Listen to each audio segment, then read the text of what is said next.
திருப்பத்தூர் சட்டமன்றத்தினுடைய வேட்பாளராக தேசிய ஜனநாயக கூட்டணி கட்சியின் சார்பாக எங்கள் கட்சிக்கு பாரதிய ஜனதா கட்சி ஒரு இடத்தை தாமரை சின்னத்தில் நிற்க வேண்டும் என்று எங்களுக்கு ஒதுக்கியிருக்கிறார்கள். நாங்கள் இந்த பகுதி புதிதான பகுதி, புதிய வேட்பாளர் என்றெல்லாம் வெளியே சொல்வது பெரிய கிளப்பு எங்களுக்கு கிளப்பி விட்டுட்டு இருக்காராம். வாழ்க்கையில் முன்னேற வேண்டும் என்று சொன்னால் பல கல்லூரிகளை தேடி போவது வழக்கம். அதுபோல நான் இங்கே படிக்க வந்திருக்கிறேன். 20 ஆண்டு காலமாக எந்த ஒரு முன்னேற்றமும் இல்லாமல் ஊரக வளர்ச்சித்துறை அமைச்சராக இருந்தார். அவர் மட்டும்தான் வளர்ந்துருக்கிறார் தவிர இந்த ஊர் வளரல. நேற்றைக்கு முக்கிய பிரமுகர்களை நான் சந்திக்க போகின்ற பொழுது ஒரு அடிப்படை வசதி கூட இங்கே கிடையாது. கண்ணுக்கு எட்டிய தூரம் கருவளைக்காடு. நவீன இந்தியா, டிஜிட்டல் இந்தியா, மோடியினுடைய டிஜிட்டல் இந்தியா என்று சொல்லக்கூடிய இந்த இந்த இந்தியாவில் ஒரு நவீனம் கூட இல்லாமல் 20 ஆண்டு காலமாக மக்களை ஒரு ஒரு இளவு வீட்டுக்கு போகிறது, கல்யாணத்துக்கு போகிறது, நல்லா இருக்கான்னு கேட்கறது, அவன் உண்மைக்கே நல்லா இருக்கிறாரா அப்படின்றத அவர் ஒத்து பார்க்கல. அவன் அடிப்படையில் குமிறி போயிட்டு இருக்கான். அங்கே இருக்கக்கூடிய எல்லா வேட்பாளர்களும் அடித்தட்டு மக்களை நான் சந்தித்த பொழுது மக்களுடைய வேதனையை வெளிப்படுத்துகிறார்கள். இவரை வீழ்த்துவதற்கு சரியான வேட்பாளர்கள் இதுவரைக்கும் இல்லை. உங்களை நாங்கள் உண்மையாக நம்புகிறோம். பல்வேறு வேட்பாளர்கள் எப்படியோ போய்விட்டார்கள். இந்த முறை நீங்கள் அவரை வீழ்த்த வேண்டும் என்று மக்கள் என்னிடத்திலே கோரிக்கை வைக்கிறார்கள். அந்த அளவுக்கு மக்கள் ஆர்வமாக இருக்கிறார்கள் அமைச்சர் பெரிய கருப்பன் அவர்களை வீட்டுக்கு அனுப்புவதற்கு. அதனால் நாங்கள் இறுதி வரை கடைசி மூச்சு இருக்கும் வரை இந்த தொகுதியில வெற்றி காணாமல் போவதில்லை. மக்களுடைய விருப்பத்தை நான் நிறைவேற்றினேன். ஏன்னா மக்கள் என்ற ஒரு கோரிக்கை எல்லாரும் எல்லாம் கோரிக்கை வைப்பாங்க. எங்க ரோடு இல்லை, வசதி இல்லை, அது இல்லைன்னு சொல்லுவாங்க. ஆனா பெரிய கருப்பனை நீங்கள் துவக்க வைக்க வேண்டும் என்று சொல்லி என்கிட்ட கோரிக்கை வச்சிருக்கிறாங்க. அந்த கோரிக்கையை மக்களின் விருப்பத்திற்காக நான் கண்டிப்பான முறையில் நான் நிறைவேற்றுவேன். நான் படித்தவன், பல்வேறு சமூக தளங்களிலே பயணித்தவன், சோசியல் இன்ஜினியரில் ஈடுபட்டவன், அனைத்து தரப்பு மக்களுடைய வாழ்வாதாரம் என்ன என்று உணர்ந்தவன், அவர்களை எப்படியெல்லாம் முன்னேற்றப்பட வேண்டும் என்ற சிந்தனை உள்ளவன். அரசியலிலே எல்லோரும் அரசியல் ஆரம்பிக்கிறார்கள். நான் அரசியல் ஆரம்பித்தது இந்த மக்களுக்கு சேவை செய்ய வேண்டும் என்பதற்காக. அதனால் மக்களுக்கு சேவை செய்ய வந்திருக்கிறேன். திருப்பத்தூரின் மக்கள் இனி நான் வெற்றி பெற்ற பிறகு இதுவரைக்கும் காணாத ஒரு பகுதியாக திருப்பத்தூர் பகுதியை நான் முன்னேற்றி காட்டுவேன். 20 ஆண்டு காலம் மக்கள் இருக்கக்கூடிய அந்த கவலையும் இயக்கத்தையும் நான் கண்டிப்பாக போக்குவேன். அதிமுக சார்பில் இரட்டை இலை மாதிரி பிரதான கட்சிகள் தான் திருப்பத்தூர்ல திமுகவை எடுத்து போட்டிட்டு பழக்கம். பிஜேபி சார்பாக நீங்க பிரதிநிதிக்கிறீங்க, அதை எப்படி நீங்க அதை எடுத்துக்கிறீங்க? கண்டிப்பான முறையில் கூட்டணி தர்மம்னு ஒன்று இருக்கு. கூட்டணி கட்சி இப்போ அண்ணன் இருக்காரு, அண்ணன் இன்னொரு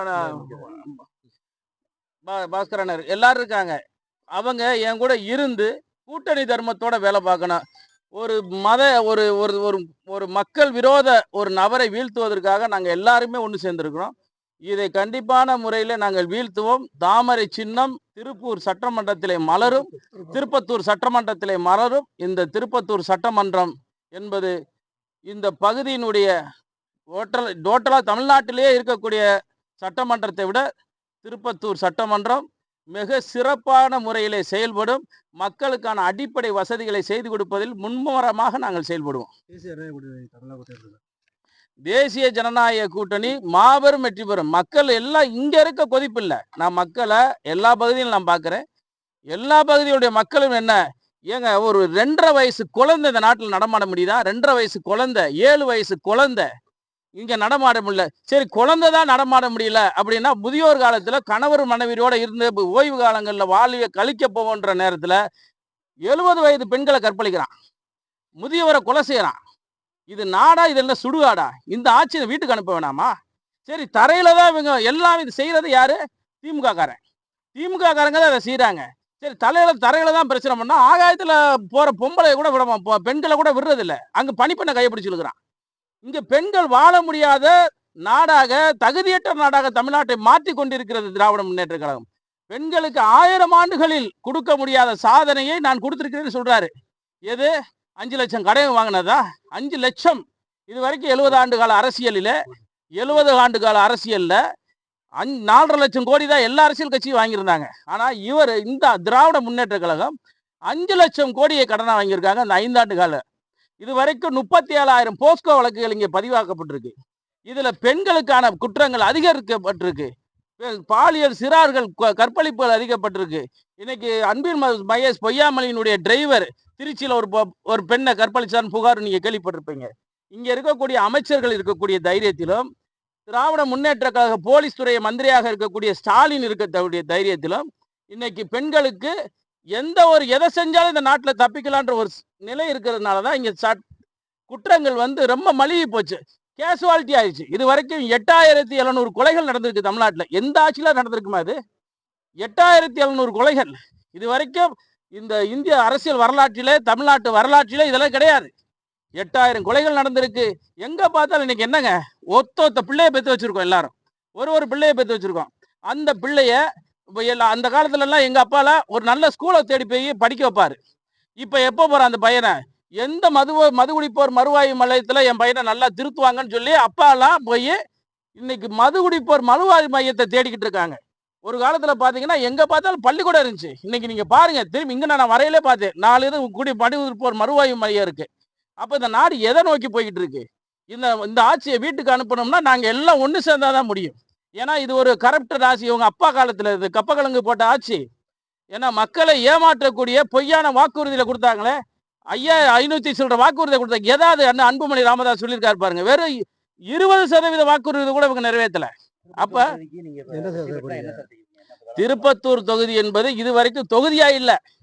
இதை முதல்ல திருப்பத்தூர் தொகுதியை தொகுதியா மாத்தி அந்த தொகுதி மக்களுக்கான குறைகளை சொல்லி அந்த சட்டமன்றத்தில் பேசி என்னென்ன தேவைகளின் அடிப்படை வசதிகள் என்று சொல்லி ஒவ்வொரு மக்கள் என்கிட்ட சொல்லியிருக்காங்க. அந்த அடிப்படை வசதிகளை பூரா நல்லபடியா செஞ்சு கொடுப்போம். இதுவரைக்கும் பல்வேறு பகுதிகளில் குடியிருக்க கூட வீடு இல்லாத வசதிகளா இன்னைக்கு எத்தனையோ குடிசை மாற்று வாரியம் வந்துருச்சு, குடியிருப்பு வாரியம் வந்துருச்சு. இன்னும் பாத்தீங்கன்னா பல்வேறு கிராமங்கள்ல வெறும் குடிசை வீட்டில் வாழக்கூடிய ஒரு அவல நிலையெல்லாம் இருக்கு. ஆனா இவர் எதுல இருந்தாரு? ஊரகவளர்ச்சித்துறை அமைச்சரா இருந்தாரு. அப்ப இங்க ஒருத்தர் பாசிடபுரம் ஒருத்தர் இருக்கிறாரு, இந்த நாட்டினுடைய பினான்ஸ் மினிஸ்டர். அவர் இன்னைக்கு எப்படி இருக்காரு? அவர் இந்த சிவகங்கை மாவட்டத்தை சேர்ந்தவர் தான். அப்ப இவங்க எல்லாம் சேர்ந்து ஒட்டுமொத்த கொள்ளையடிப்பதை தீர்க்கணும் அப்படின்னு சொன்னா நாங்கள் இந்த முறை தேர்ந்தெடுக்கப்பட வேண்டும். தேசிய ஜனநாயக கூட்டணி அண்ணன் எடப்பாடியார் அவர்கள் இந்த நாட்டிலே மீண்டும் ஒரு விவசாயி, ஒரு ஏழையின் மகன், ஒரு விவசாயியின் மகன், அவர் இந்த நாட்டினுடைய முதல்வராக வர வேண்டும். அது வருவதற்காக நாங்கள் அனைத்தும் அயராக உழைத்துக் கொண்டிருக்கிறோம். இன்னும் உழைப்போம், வெற்றி பெறுவோம். அமைச்சரை எதிர்த்து நிக்கிறீங்க, எப்படி பாக்குறீங்க சார்? ஏங்க சின்ன ஜாக்கி தாங்க அவ்வளவு பெரிய லாரியை தூக்குது. அமைச்சராது ஏதாவது எங்களுக்கு அதெல்லாம் ஒரு மேட்டரே இல்லைங்க. அமைச்சர்ன்றது மேட்டர் இல்லை. எதுக்கு நிக்கிற எதிரிகளை தான் நாங்க பாக்குறோமே தவிர நாங்க போர்க்களத்துல ஒப்பாரி வைக்கிற ஆளுகள் கிடையாது. யாராக இருந்தாலும் முட்டி பார்ப்போம். என்ன பொறுத்தல இருக்கும், நான் வாடிவாசல் மாடு மாதிரி களத்துக்குள்ள இறங்கினா கடைசி வரைக்கும் முட்டி பார்க்காம நான் வரமாட்டேன்.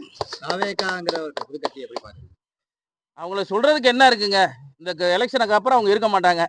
ஏதாவது விஜய் ஜெயிக்கிறதே பெரிய விஷயம்தான். அவர் வந்துட்டாருன்னா ஒரு இளைஞர் இந்த நாட்டுக்கு ஏதாவது செய்யணும்னு வராரு. ஆனா என்ன செய்ய போறோம்னு அவருக்கே தெரியல, என்ன சொல்றோன்றது அவருக்கும் தெரியல. எல்லாமே ஸ்கிரிப்டடு எழுதி கொடுக்கறது, இத்தனை ஸ்டெப் வைக்கணும், இந்த இடத்துல உட்காரணும், இப்படி பார்க்கணும், முதல் எழுதி வாங்குறவர் எப்படி மக்களுக்கு என்ன செய்ய முடியும்? அவரெல்லாம் நம்ம பேத்தி பெருசாக்கணும்னு அவசியம் இல்லை. ஏங்க அதிக வாக்கு வித்தியாசத்துல நான் ஜெயிப்பேன் கண்டிப்பா. அவரே என்ன